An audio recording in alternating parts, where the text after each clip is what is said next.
사도행전 11장 19절에서 26절입니다.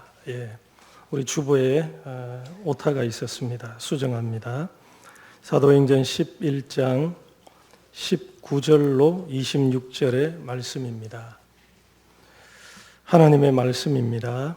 그때 스데반의 일로 일어나 환란으로 말미암아 흩어진 자들이 베니게와 구브로와 안디옥까지 이르러 유대인에게만 말씀을 전하는데 그 중에 구브로와 고레네 몇 사람이 안디옥에 이르러 헬라인에게도 말하여 주 예수를 전파하니 주의 손이 그들과 함께 하심에 수많은 사람들이 믿고 주께 돌아오더라.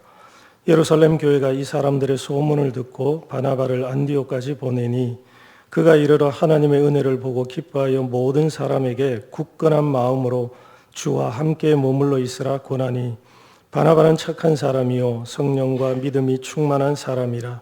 이에 큰 무리가 주께 더하여지더라. 바나바가 사울을 찾으러 다소에 가서 만남에 안디옥에 데리고 와서 둘이 교회에 1년간 모여 있어 큰 무리를 가르쳤고 제자들이 안디옥에서 비로소 그리스도인이라 일컬음을 받게 되었더라. 아멘. 성령 강림의 10번째 주일입니다. 어제 청년의 여름 수련회로 교회 여름 사역을 모두 마쳤습니다. 이를 위해 기도하고 준비하고 수고한 교사들, 학생들에게 좋은 음식을 먹이고자 주방을 맡은 여전도에 기도와 물질로 후원하며 함께한 성도들에게 감사드립니다. 이들의 기도와 헌신이 있어 여름 사역이 은혜 가운데 이루어졌습니다. 이들의 수고가 헛되지 않은 줄 압니다. 우리는 씨를 뿌리고 물을 줍니다. 자라게 하시는 이는 하나님입니다. 자라게 하시는 분은 하나님이시지만 하나님께서는 우리가 아이들에게 씨를 뿌리고 물을 주라 하십니다. 우리가 씨를 뿌리고 물을 줄 때 하나님께서 자라도록 일하십니다. 아이들이 성장하도록 우리가 뿌린 씨와 물을 사용하시죠. 이번 여름 성경학교와 수련회를 통해 우리 아이들의 영혼이 한 뼘은 더 자라난 여름이었기를 기도합니다. 우리를 예배 자리로 부르시는 하나님 앞에 기쁨과 감사로 예배하는 예배자들에게 주님의 위로와 능력이 임하기를 축원합니다. 오늘 말씀은 안디옥 교회가 세워진 이야기입니다. 예루살렘 교회는 유대인들로 구성된 유대인 교회였습니다. 물론 두 종류의 유대인들이 있었죠. 유대에서 태어나고 자라 예수님을 믿은 유대계 그리스도인과 해외에서 태어나 생활하다가 예루살렘에 귀환하여 예수님을 믿은 헬라파 그리스도인들입니다. 이것을 알 수 있는 것이 사도행전 6장에 히브리파 유대인과 헬라파 유대인의 갈등이 있었습니다. 헬라파 유대인들이 자기의 과부들이 매일의 구제에 빠짐으로 히브리파 유대인들을 원망했습니다. 사도들이 이 갈등을 봉합했습니다. 이처럼 예루살렘 교회에 헬라파 그리스도인, 히브리파 그리스도인이 있습니다. 그러나 이들은 모두 아브라함의 자손으로 같은 민족이죠. 이들의 뿌리는 하나며 큰 범주에서 이들은 유대인입니다. 그렇게 예루살렘 교회는 유대인이 모이는 유대인 교회입니다. 유대인을 위한 교회죠. 그런데 안디옥에 이르러 교회가 보편적 교회, 세계적 교회가 됩니다. 이것이 안디옥 교회가 예루살렘 교회에 이어서 나오는 이유입니다. 스데반의 일로 흩어진 사람들이 베니게와 구브로, 안디옥까지 이르러 복음을 전했습니다. 그런데 이들의 복음 전파는 유대인만을 향했습니다. 유대인만을 대상으로 해서 복음을 전했습니다. 그들이 예루살렘과 유대 땅을 벗어나서도 복음 전파는 유대인을 벗어나지 못했습니다. 그곳이 이방 땅, 세상 끝이기에 많은 이방인이 있어도 이들은 이방인에게는 복음을 전하지 않았습니다. 그 이유가 사도행전 10장에 나옵니다. 하나님께서 베드로에게 환상을 통해 베드로야 일어나 잡아 먹으라 말씀하셨습니다. 그런데 베드로는 주여 그럴 수 없습니다.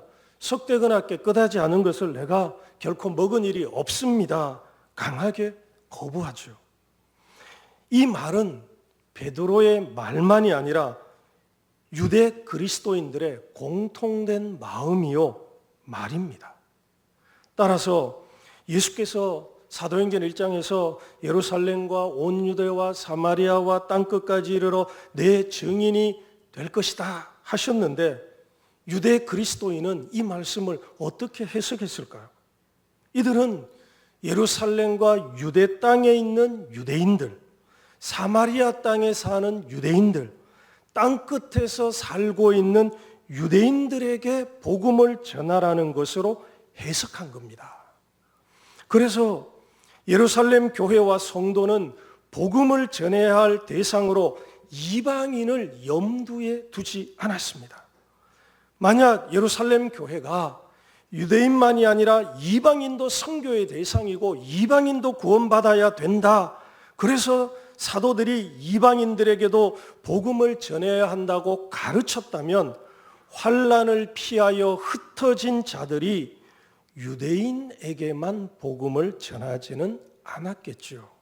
그리고 하나님께서 사도행전 10장에 나오는 베드로에게 환상을 통해서 일어나 잡아 먹으라 라고 말씀하지도 않았을 것입니다. 그런데 어떻습니까? 사도들과 흩어진 성도들은 이방인에게 복음을 전할 생각이 없습니다. 주님께서 베드로에게 환상을 보여주었을 때 베드로의 반응이 어떻습니까? 하나님, 도대체 무슨 말씀을 하십니까? 베드로가 거절합니다. 내가 결코 먹지 않았습니다. 반발합니다. 예수께서 택하여 세운 사도 중에 한 사람, 그것도 예수님을 가까이서 따랐던 베드로가 이런 생각이었다면 전통과 율법에 충실한 예루살렘 성도들도 베드로를 벗어나지 못했을 것입니다. 그래서 환난을 피해 흩어지면서 복음 전파의 대상은 유대인만으로 한정되었습니다. 이들은 유대인만의 교회를 생각했습니다. 유대인만으로 구성된 유대인의 교회지요. 이 틀을 깨뜨리고 헬라파, 헬라인과 유대인, 즉 이방인과 유대인이 함께하는 보편적 교회로서 안디옥 교회가 세워집니다. 예루살렘 교회는 유대인만의 교회입니다. 유대 민족의 교회였죠. 유대인은 강력한 혈연 공동체입니다. 게다가 이들은 유일하신 하나님만을 섬기는 신앙 공동체, 언약 공동체입니다. 여기에 다른 민족, 다른 인종이 들어갈 빈 틈이 없습니다. 유대인에게는 매우 불편하고 그리고 부정하기까지 한 이방인입니다. 이들은 다른 인종, 이방인이 예수의 복음을 듣고 교회에 들어오는 것을 생각하지 않았습니다. 이러한 사고는 환난으로 흩어지면서도 변하지가 않은 거죠. 그들에게 전도의 대상은 오직 유대인이었습니다. 그런데 베드로가 이방인 고넬료에게 복음을 전하고 성령께서 임하는 이방인의 성령 강림이 일어난 후에 오늘 말씀이 등장합니다. 대부분은 99%는 유대인에게만 복음을 전하는데 그 중에 몇 사람이 헬라인, 즉 이방인에게도 주 예수를 전하기 시작한 거죠. 이 사람들을 통해 구원의 보편성, 교회의 보편성이 이루어졌습니다. 예수 그리스도의 구원이 유대인만이 아니라 모든 민족을 위한 것이고, 교회는 유대인만의 교회가 아니라 인종, 성별, 빈부, 귀천의 구별 없이 예수를 믿는 모든 이의 교회다라는 것을 보여준 거죠. 그래서 유대인만의 교회가 아니라 헬라인이 함께하는 교회, 유대인이든 헬라인이든 그들의 머리가 그리스도라고 고백하고 따르는 보편적 교회가 안디옥 교회입니다. 따라서 사도행전 역사의 성령 강림으로 최초의 교회인 예루살렘 교회에 이어서 안디옥 교회가 나오는 것은 그 의미가 아주 큽니다. 예루살렘 교회는 예루살렘이라는 지역성, 유대 민족이라는 민족성, 유대의 가치와 생활이라는 그들만의 문화에 머물러 있었습니다. 그런데 안디옥에서 이방인에게 복음이 전파되고 확장되며 기독교 신앙이 지역성을 탈피한 세계성, 특정 민족의 신앙이 아닌 모든 사람을 구원하는 보편성, 유대의 가치와 문화를 넘어 새로운 가치와 문화를 창조해내는 새 공동체의 의미가 드러난 것입니다. 어떤 의미에서 안디옥 교회는 교회가 어떤 모습으로 변화되어야 하는지를 보여줍니다. 예루살렘 교회를 부정하는 것이 아닙니다. 보편적 구원과 보편적 교회라는 의미에서 예루살렘 교회는 안디옥 교회로 변화해야 하는 것이죠. 유대인만을 위한 교회, 유대인의 교회에서 만민을 위한 교회, 만민의 교회가 되어야 합니다. 교회가 세워지고 시간이 흐르면 우리의 교회, 우리만의 교회가 될 수 있습니다. 처음에는 성령의 임재와 역동성이 있었는데 우리만을 위한 교회, 우리의 교회가 되면 정체됩니다. 주님을 알지 못하는 사람에게 복음이 전파되고 그들이 예수를 믿고 들어와 교회가 될 때 교회는 성령의 공동체, 역동적인 공동체를 유지할 수 있습니다. 어떤 교회의 교인은 우리끼리 마음도 잘 맞고 모이면 너무 좋은데 굳이 새 교인이 와야 되는가? 오지 않아도 된다고 합니다. 전도를 꼭 해야 하느냐고 합니다. 새로운 교인이 오면 이 좋은 분위기가 흐트러진다고 합니다. 우리를 위한 우리끼리의 교회는 주님께서 원하시는 교회가 아닙니다. 주님께서 환상으로 베드로에게 말씀하신 이유가 무엇입니까? 이것을 깨뜨리라는 것이죠. 동질성이 많은 사람이 아니라 전혀 다른 이질적 이방인, 우리와 다른 가치관과 문화의 사람들에게도 복음이 전해지고 그들이 교회가 되어야 합니다. 그런 의미에서 안디옥 교회는 교회사에 새로운 이정표를 찍은 교회입니다. 예루살렘 교회가 성령 안에 모여서 교회의 아름다움, 사도의 가르침을 받고 모여 기도하고 서로 떡을 떼고 자기 것을 팔아 가난한 사람들에게 나누어지고 그래서 백성들의 칭찬을 받는 것을 보여주었습니다. 유대인들끼리, 유대인들만이, 유대인들 안에서 그런 일이 일어난 거죠. 안디옥 교회는 이방인을 받아들임으로 주님께서 원하시는 보편적 교회가 되어 이 사역이 그들끼리만이 아니라 유대인끼리만이 아니라 그들과 전혀 다른 부정하다고 여기는 이방 그리스도인들까지에게 확장되고 확대된 것이죠.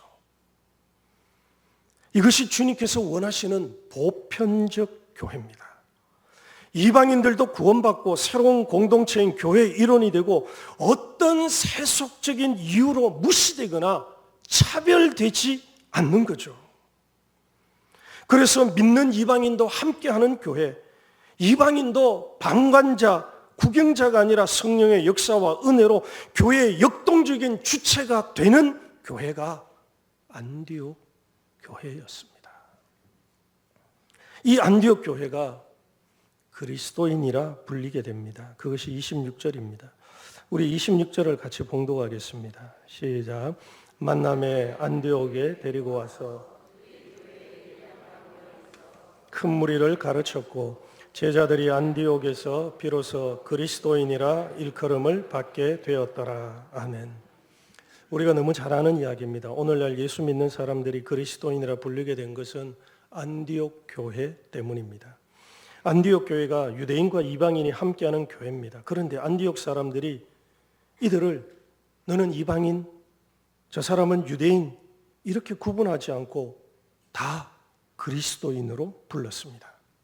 안디옥 사람들의 눈에는 이들의 민족적 특성이나 신분보다 예수를 믿는 사람, 그리스도인이라는 것이 먼저 보여지는 것이죠. 이 말은 안디옥 교회가 민족적 특성, 인종, 신분적인 것보다 예수를 따르는 삶의 최우선적 특징이 있었다는 의미입니다. 안디옥 교회는 이들의 어떤 정체성에 우선해서 예수를 믿는 이로 살았습니다. 그래서 이방 교인도 그리스도인, 유대 교인도 그리스도인으로 보였습니다. 그렇기에 안디옥 교회가 인종의 다양성, 신분의 다양성이 있어도 하나의 이름 그리스도인으로 통합되었습니다. 너도 그리스도인, 나도 그리스도인이라는 거죠.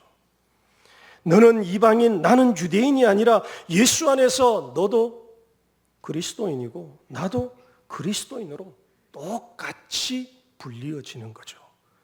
따라서 우리는 예수 안에서 하나의 이름을 갖게 됩니다.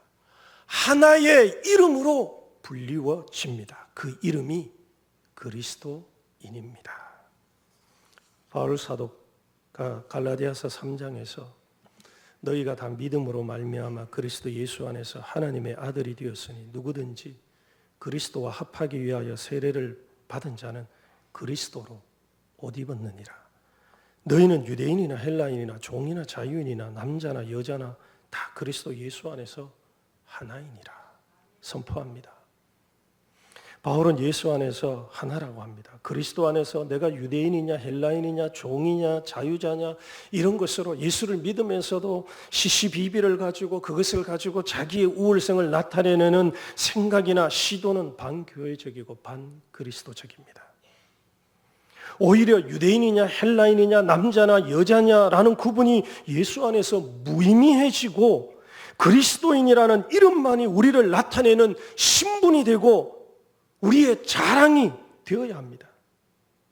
이 호칭이 교회 밖의 사람에게서 시작되었습니다. 교회 밖의 사람들이 교회를 보니 이들이 유대인, 헬라인, 종, 자유인, 남자, 여자라는 구분을 하지 않고 그리스도인으로서 사는 겁니다. 그래서 교회 밖의 사람들에게 안디옥 교회는 그리스도인으로만 보이는 겁니다. 우리는 어떨까요? 최근에 한 글을 읽은 적이 있습니다. 이 글은 자기소개서에 관한 것이었습니다. 그는 자기소개서에 내가 그리스도인이라 소개할 수 있을까 고민하였습니다. 자기소개서에 그리스도인이라 쓴다면 어떻게 될까요?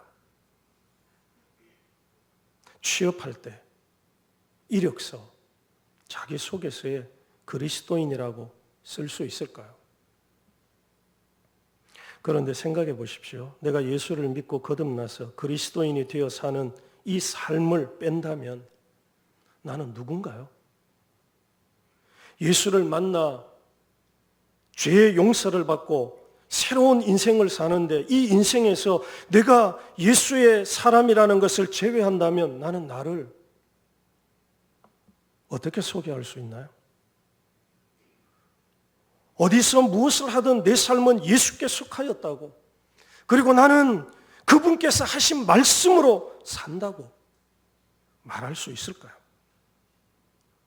안디옥 사람들은 교회가 무엇을 믿고 따르는지 교인을 만나며 알게 되었습니다. 그들은 예수의 이름으로 말하고 예수의 이름으로 행동합니다. 그들의 삶은 예수와 뗄 수가 없는 겁니다. 바울이 갈라디아서 2장에서 내가 그리스도와 함께 십자가에 못 박혔나니 그런즉 이제는 내가 사는 것이 아니요 오직 내 안에 그리스도께서 사신 것이라. 이제 내가 육체 가운데 사는 것은 나를 사랑하사 나를 위하여 자기 자신을 버리신 하나님의 아들을 믿는 믿음 안에서 사는 것이라 고백했습니다. 예수를 믿으면 내 안에 누가 삽니까? 나는 죽었고 그리스도께서 삽니다. 육체를 자랑하던 나, 예수 믿기 전에는 어느 학교 나오는 것이 자랑이었고 어느 집에 어느 차를 가지는 것이 자랑이었고 우리 아들 어느 학교 간 것이 자랑이었던 이런 세속적인 자랑을 하던 나, 바울도 나도 자랑할 것이 있다고 했죠. 육체로는 히브리인 중에 히브리인이고 바리새인이 되었고 율법으로는 흠이 없이 온전한 의로운 자신이라고 자랑했는데 예수를 만나고 나는 죽었다고 했습니다. 이것이 더 이상 내 자랑이 될 수 없다 했죠. 나는 예수 안에서 예수로 말미암아 삽니다. 내가 예수를 구주로 믿는다면 예수 없는 내 삶은 있을 수가 없습니다. 나는 예수께 속했습니다. 그래서 그리스도인이라 부르는 겁니다. 베드로 사도가 베드로전서 4장에서 이렇게 권면합니다. 만일 누가 말하려면 하나님의 말씀을 하는 것 같이 하고 누가 봉사하려면 하나님이 공급하시는 힘으로 하는 것 같이 하라. 이는 범사에 예수 그리스도로 말미암아 하나님이 영광을 받으시게 하려 함이니 그에게 영광과 권능이 세세 무궁하도록 있느니라. 아멘 이라고 기록했습니다. 그리스도인이라면 말하려면 예수께서 주시는 말씀을 하는 것 같이 해야죠. 봉사한다면 하나님께서 내게 주시는 힘으로 하는 것처럼 그렇게 봉사해야죠. 말하면서 자기 이름 드러내고 봉사하면서 내가 이런 사람이라고, 내가 이렇게 열심히 살고 있다고, 내가 이렇게 일하고 있다고 자기를 드러내려고 일하는 거죠. 그 삶에서 어떻게 그 사람이 그리스도인이라고, 예수로 살고 예수로 행하는 사람이라고 볼 수가 있을까요? 나의 말은 예수께서 주는 말을 하고 내가 봉사하는 것은, 구제하는 것은 하나님이 주시는 것처럼 해야 하는 거죠. 이런 사람에게서 볼 수 있는 것이, 나타나는 것이 그리스도죠. 안디옥 교회가 이렇게 산 겁니다. 사심, 사욕, 자기 이름 세우리 하지 않고 오직 그리스도로, 내 안에 사는 이가 그리스도로. 그래서 사람들이 야, 저 사람들은 그리스도인이야 라고 부른 거죠. 존 스토트 목사님이 예수님을 삶의 주인으로 모시는 참된 신앙인에게는 다음에 8가지 조건이 필요하다 그렇게 말합니다. 그 첫째가 like, 그리스도처럼. 둘째가 through, 그리스도를 통해. 셋째가 on, 그리스도 위에.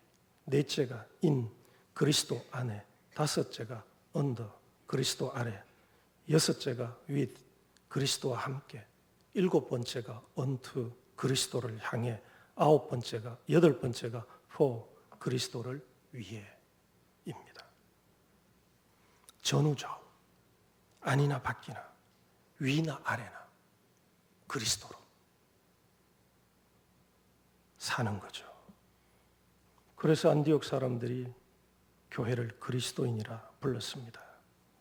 믿음의 공동체인 우리가 서로를 어떻게 보고 불러야 할까요? 가난한 사람, 부자, 동족, 외국인, 좋은 사람, 나중 온 사람, 열심히 있는 사람, 그렇지 못한 사람, 직분 있는 사람, 직분 없는 사람, 이렇게 예수 안에서 분류할 것이 아니라 그리스도인으로 봐야죠. 그리스도의 옷을 입은 사람들이잖아요. 그런데 우리는 왜 예수 믿기 이전의 기준으로 서로를 구별하고 있을까요? 예수 믿으면서 가난한 사람, 부자, 배운 사람, 배우지 못한 사람, 이렇게 자꾸 구분하는 거죠. 안디옥 교회가 그리스도인이라 불린 것은 복음 안에서 우리의 새로운 신분을 보여주는 겁니다. 이 사람이 박사다, 사장이다, 어린 학생이다 이런 것이 아니라 이 사람은 그리스도인이다. 저 사람도 그리스도인이다. 서로를 인식하는 겁니다. 그래서 안디옥 교회가 교회의 연합, 일치, 하나됨이라는 예수 공동체의 참 모습을 우리에게 보여줍니다. 사랑하는 여러분, 우리 교회는 어떤 교회일까요? 주님의 뜻을 따라 구원의 보편성, 교회의 보편성을 드러내고 이루는 교회일까요? 아니면 우리끼리 우리만의 교회를 세우고 담을 만들고 있을까요? 내게 불편하고 힘든 사람은 사람을 예수 안에서 형제로 받아들이고 함께하는 교회일까요? 아니면 그런 사람은 일찌감치 걸러내고 쫓아내고 마음 맞는 사람끼리만 모이는 교회가 되어갈까요? 우리 교회가 안디옥 교회처럼 되기를 원합니다. 유대인, 헬라인을 따지고 나를 세우는 것이 아니라 예수 안에서 하나된 교회죠. 서로를 그리스도인으로 대하고 함께 하나님 나라를 이루는 그런 교회가 되어 세상의 소망, 이 지역의 영혼을 구원으로 이끄는 성도와 교회가 되기를 축원합니다. 기도하겠습니다. 우리 두 가지를 가지고 기도하겠습니다. 먼저는 우리 예배당 건축을 위해서 기도하겠습니다. 하나님, 이제 가설계가 끝나고 설계 계약을 맺어야 하고 또 그 모든 과정 속에 하나님께서 우리를 도우시며 또 이끌어 주시도록 순적하게 이루어지도록 우리 예배당 건축을 위해서 성령의 감동을 따라 기도하시고, 두 번째는 하나님, 우리 중곡동 교회가 안디옥 교회처럼 보편적 교회, 보편적 구원을 이루는 성취하는 교회가 되게 해주시고, 어떤 사람도 우리 중곡동 교회에 와서 무시당하거나 차별당하는 일이 없도록, 그래서 우리 교회가 모두를 끌어안고 함께 할 수 있는 정말 예수 그리스도의 공동체, 교회가 되어지도록 이러한 기도 제목으로 우리 같이 1, 2분 정도 기도하겠습니다. 하나님 아버지, 감사와 영광을 주님께 올려드리며 이 거룩한 주일 승리하신 우리 주님을 예배하게 하시니 감사합니다. 온전히 우리 하나님, 나의 왕, 나의 주님을 예배합니다. 하나님, 이 시간 제 무릎을 꿇고 제 손을 들어 주님 다스리시는 그 주님 앞에 참으로 무릎을 꿇고 하나님 엎드립니다. 주님, 이 시간 제 심령 가운데 임재하여 주옵소서. 특별히 제가 우리 주님을 향하여 드리는 제 입술의 찬양을 받으시고 제가 드리는 기도를 하나님 들으시며 또 주께서 들려주시는 음성 가운데 제가 귀를 기울일 때 하나님 제 심령 속에 임하여 주시옵소서. 특별히 우리 중곡동 교회 예배당 건축을 위해서 기도하고 있습니다.